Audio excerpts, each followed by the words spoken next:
இயேசு கிறிஸ்துவில் எனக்கு பிரியமான சகோதர சகோதரிகளே, கார்மல் அன்னையினுடைய விழாவை சிறப்பித்துக் கொண்டிருக்கின்ற இந்த வேளையிலே உங்கள் அனைவருக்கும் கார்மல் அன்னையின் விழா வாழ்த்துக்களை உரித்தாக்கிக் கொள்கின்றேன். அதுவும் குறிப்பாக கார்மல் அருட்தந்தையர்கள், அருட்சகோதரிகள், அருட்சகோதரர்கள் இந்த நாளிலே இந்த விழாவை கொண்டாடி கொண்டிருக்கின்றார்கள். உங்கள் அனைவருக்குமாக நிச்சயமாக அவர்கள் அன்னை மரியாள் வழியாக சிறப்பாக ஜெபிக்க இருக்கின்றார்கள். ஆகவே இறை ஆற்றல் உங்களை வந்து அடைய நான் இந்த நேரத்தில் வாழ்த்துகிறேன்.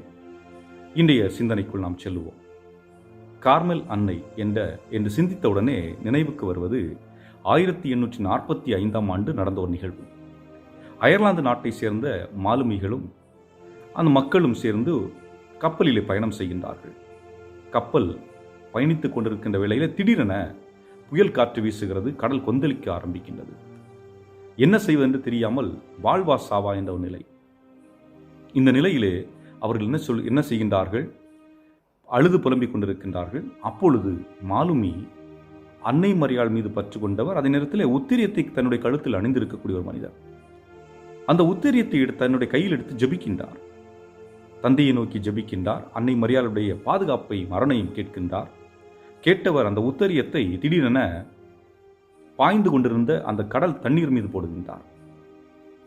அந்த உத்திரியம் அந்த கடல் நீரை தொட்டவுடனே அந்த கடல் அமைதியாகிறது. அது மட்டுமல்ல, அந்த எதிர்த்து வந்த காற்றும் அடங்கி போனது. அதன் பிறகு அந்த மக்கள் அங்கே உற்று பார்க்கின்றார்கள். அந்த இடத்திலே அவர் கீழே போட்ட உத்தரியம் மேலே மிதந்து வருகிறது. ஆக உத்தரியத்தின் வழியாக அன்னை மரியாள் தன்னுடைய பாதுகாப்பை நமக்கு கொடுத்திருக்கின்றார் என்று அந்த மக்கள் உணர்ந்திருக்கின்றார்கள். ஆக இது நம் ஒவ்வொருவருக்குமான செய்தி. இந்த உத்தரியம் எப்படி வந்தது, இந்த உத்தரியத்தின் பயன்பாடு என்ன என்பதை இன்று நாம் புரிந்து கொள்வதற்கு ஆயத்தமாக இருக்கின்றோம் என்பதுதான் யதார்த்த உண்மையும் கூட. இதை புரிந்து கொள்ள வேண்டும் என்றால் முதலிலே நாம் அறிந்து கொள்ள வேண்டியது கார்மல் மலை. கார்மல் மலை, அதாவது எலியா இறைவாக்கினர் இயேசு கிறிஸ்து பிறப்பிற்கு முன்பாகவே அந்த மலையில் வாழ்ந்து வருகின்றார். கார்மல் என்றால் அழகு என்று பொருள். இந்த கார்மல் மலை எங்கே இருக்கிறது என்றால் இஸ்ராயலின் வடப்பகுதியில் இருக்கிறது. அந்த அழகான ஒரு மலையிலே நடந்த ஒரு நிகழ்வு. இதை நாம் பழைய ஏற்பாட்டில் கூட பார்க்கலாம். 1 அரசர் 18ஆம் அதிகாரத்தில் பார்த்தோம் என்றால் எலியா இறைவாக்கினருக்கும் பாகாலுடைய இறைவாக்கினர்களுக்கும் அங்கே ஒரு மோதல் ஏற்படுகிறது. இந்த மோதல் எதற்கான மோதல் என்று நாம் உற்று பார்த்தோம் என்றால் நாம் ஒன்றை சரியாக புரிந்து கொள்ள முடியும். காரணம், எலியா இறைவாக்கினர் சொல்லுகின்றார், ஒரே இறைவன், யாவே இறைவன், அவர்தான் உண்மையான இறைவன் என்று சொல்லுகின்றார். ஆனால் அதே நேரத்திலே பாகாலை நம்புகின்றவர்கள் பாகாலுடைய கடவுள் தான் உண்மையான கடவுள் என்று வாதாடுகின்றார்கள். இவர் ஒருவர் தனியாக நிற்கின்றார், அவர்கள் கூட்டாக சேர்ந்து நிற்கின்றார்கள். இங்கே ஒரு வாதத்தை வைக்கின்றார்கள். ஒரு எரிபலியை நிகழ்த்தப் போகின்றோம், ஒரு மிருகத்தை வெட்டி பலி கொடுக்கப் போகின்றோம். அதை நாம் இப்படி செய்ய போகின்றோம். முதலில் யாராவது ஒருவர் உங்களுடைய கடவுளை நீங்கள் அழைக்கலாம். அந்த கடவுள் விண்ணிலிருந்து நெருப்பை ஏவி விட்டு அந்த பலியை எரிக்க செய்ய வேண்டும். அப்படி யாருடைய கடவுள் செய்கின்றார்களோ அவருடைய கடவுள் தான் உண்மையான கடவுள் என்ற ஒரு வாக்குறுதியை ஒத்துக்கொள்கின்றார்கள். ஆக முதலில் பாகால் தெய்வத்தை வணங்கிய அந்த அவர்களுடைய இறை தூதர்கள் வாழ்ந்தவர்கள் என்னவென்று சொல்லுவாங்க. அவர்கள் என்ன செய்கின்றார்கள்? எரிபலியை தயார் செய்துவிட்டு ஜெபிக்கின்றார்கள் காலை முதல் மாலை வரை. ஆனால் விண்ணிலிருந்து எந்த ஒரு நெருப்புமோ எதுவுமே வரவில்லை. அதேவேளை அவர்கள் முடித்த பின்பு எலியா இறைவாக்கினர் அந்த பலியை ஏற்பாடு செய்துவிட்டு அதை சுற்றி தண்ணீர் ஊற்றி ஜெபிக்க ஆரம்பிக்கின்றார்.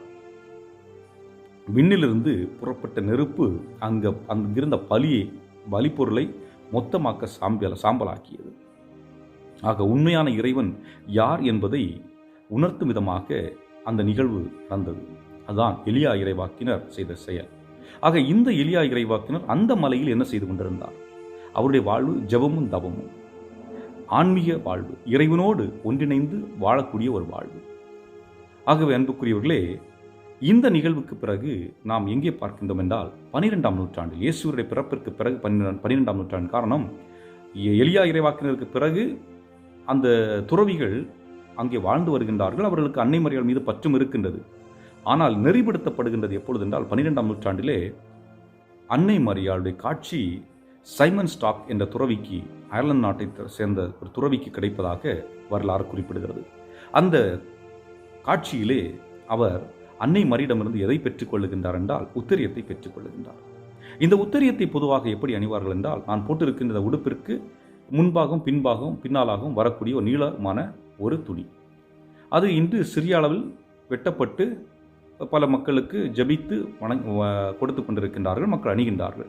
ஆனால் இங்கே செய்ய வேண்டிய முதன்மையான விஷயம் என்ன? இதை அணிந்தால் மட்டும் போதுமா? அணிந்தால் மட்டும் போதாது. அணிந்தவுடனே நமக்கு பாதுகாப்பு முழுமையாக கிடைத்து விடுமா? முடியாது. அப்படி என்றால் எது தேவை? அன்னை மரியாளை போன்று வாழ்ந்து காட்ட வேண்டும். அன்னை மரியாளை போன்று வாழ்ந்து காட்ட வேண்டும் என்றால் 3 நிலைகள் இருக்கிறது. ஒன்று சர்வீஸ். அன்னை மரியாள் செய்த பணியை நாம் செய்ய வேண்டும். எப்படி அன்னை மரியாள் பிறருடைய தேவையை முன்பே அறிந்து செயல்பட்டாரோ அது போன்று. எடுத்துக்காட்டு கானா ஒரு திருமணம். அந்த திருமணத்திலே திராட்சை ரசம் முன்பே தீர்ந்து விடுகிறது. அதை அறிந்து கொள்ளுகின்றார். அதற்கான ஏற்பாடுகளை செய்கின்றார், பணிவிடை புரிகின்றார். அதுபோன்று எலிசபெத் அம்மாவை சந்திக்க செல்கின்றது ஒரு பணிவிடை. இரண்டாவது தாழ்ச்சி. தான் இறைவனின் தாய் என்பதை அவள் வெளிப்படுத்தவில்லை. ஆனால் அதே நேரத்தில் கூட மற்றவர்களுக்கு பணிவிடை செய்ய புறப்படுகின்றார்.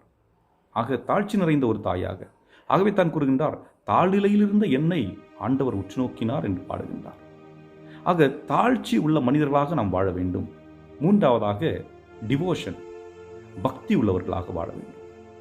ஆக தாழ்ச்சி நம்மிடம் இல்லை அல்லது ஜபிக்கும் பண்பு நம்மிடம் இல்லை என்றால் நிச்சயமாக கடவுள் பக்தி நமக்கு வராது. ஆக அடிப்படை பண்பாக நமக்கு நம்முடைய தாய் கொடுப்பது என்னவென்றால் தாழ்ச்சி. இதை நாம் இன்னும் சற்று அந்த உத்தரியத்தை பற்றி பார்க்க வேண்டும் என்றால், சைமன் ஸ்டாக்கிடம் அன்னை மரியாள் சொன்னதாக குறிப்பிடப்படுகின்ற வார்த்தை, யாரெல்லாம் இந்த உத்தரியத்தை அணிந்து இருக்கிறார்களோ அவர்கள் முடிவில்லா நெருப்பில் துன்புற மாட்டார்கள் என்கிறது. ஆக அதற்கு நாம் அன்னை மரியாள் போல் வாழ்ந்து காட்ட வேண்டும். அப்பொழுதுதான் அது சரியாக இருக்கும் என்று நான் நினைக்கின்றேன். ஆக உத்தரியம் என்பது அடிப்படையிலே பாதுகாப்பு கவசம். ஆனால் பாதுகாப்பு எப்பொழுது? நான் அன்னை மரியாளோடு இருக்கின்றேன், அன்னை மரியாள் என்னோடு இருக்கின்றார் என்ற உணர்வு எனக்குள் ஏற்படுகின்ற பொழுது. அதேபோன்று அன்னை மரியாள் இந்த உத்தரியத்தை அணிபவர்களிடம் எதிர்பார்ப்பது என்ன? தூய்மை, ஜெபம் மற்றும் கடவுளின் அன்பில் நிலைத்திருப்பது. கடவுளின் அன்பில் நிலைத்திருப்பதுதான் அன்னை மரியாளுடைய அடிப்படை பணியே. ஏனென்றால் இப்போ கார்மல் துறவிகள் அன்னை மரியாளை சகோதரியாக ஏற்றுக்கொண்டிருக்கின்றார்கள், தாயாக ஏற்றுக்கொண்டிருக்கின்றார்கள். ஆனால் அதே நேரத்தில் அன்னை மரியாளுடைய பணி என்ன? நம்மை இயேசுவிடம் அழைத்துச் செல்வது. அதுதான் அவருடைய பணி. அதை அவர்கள் தெளிவாக செய்து கொண்டிருக்கின்றார்கள். அதே போன்று கார்மல் மலை ஏற்றம், அதை நாம் எப்படி புரிந்து கொள்ள வேண்டும் என்றால், ஜெபத்தின் வழியாக அமைதியில் இறைவனை சென்றடைவது. ஆக கான்டம்ப்ளேஷன் என்று சொல்வார்கள். அந்த ஜெபம் என்பது ஆண்டவரோடு நெருங்கிய ஒரு ஜெபத்தை ஏற்படுத்துவதால், மலை அனுபவம் என்பது இறைவனோடு பயணிக்கின்ற ஒரு அனுபவம். அதுபோன்று துன்ப வேளையில் விசுவாசத்துடன் இருப்பது. எலியா இறைவாக்கினர் என்ன செய்தார்? பாபேல் இறைவாக்கினர்கள் இவர் மீது எவ்வளவு குற்றங்களை சுமத்தியும் தைரியத்துடன் இருந்தார், போராடினார். போராட்டத்தின் மீது அவர் வெற்றி கண்டார் என்பதுதான் அடிப்படை உண்மையும் கூட. மூன்றாவதாக மரியாவின் விண்ணப்பத்தை நாம் நம்பிக்கை கொள்வது. மரியாள் ஆண்டவரிடத்தில் ஜெபிக்கின்றார், அந்த ஜெபத்தின் வழியாக அவர் நமக்கு பலவற்றை பெற்றுத் தருகின்றார் என்று நம்பிக்கை கொள்வது. இதை நாம் அருள் நிறைந்த மரியை ஜெபத்தில் நாம் சொல்லுகின்றோம். அருள் நிறைந்த மரியை ஜெபத்தில் என்ன சொல்லுகின்றோம்? 2வது பகுதி, அன்னை மரியாளோடு இணைந்து நாமும் ஜெபிக்கின்றோம். அவள் நமக்காக பரிந்து பேசுகின்றார், நாமும் அவருடைய இணைந்து ஜெபிக்கின்றோம். ஆக அன்னை மரியாளுடைய ஜெபம் கேட்கப்படுகிறது என்பதுதான் அடிப்படை உண்மை. நாம் அன்னை மரியாள் வழியாக, தாய் வழியாக செல்லுகின்ற பொழுது எளிதாக ஒன்றை பெற்றுக்கொள்ளலாம் என்பதுதான் இதனுடைய அடிப்படையாக இருக்கிறது. ஆகவே அன்புக்குரியவர்களே, இன்றைய நாளில், சிறப்பான நாளில் நான் உங்களை வாழ்த்துகிறேன். தொடர்ந்து உங்களுடைய குடும்பங்களுக்காகவும் இந்த நேரத்தில் நாம் ஜெபிப்போம்.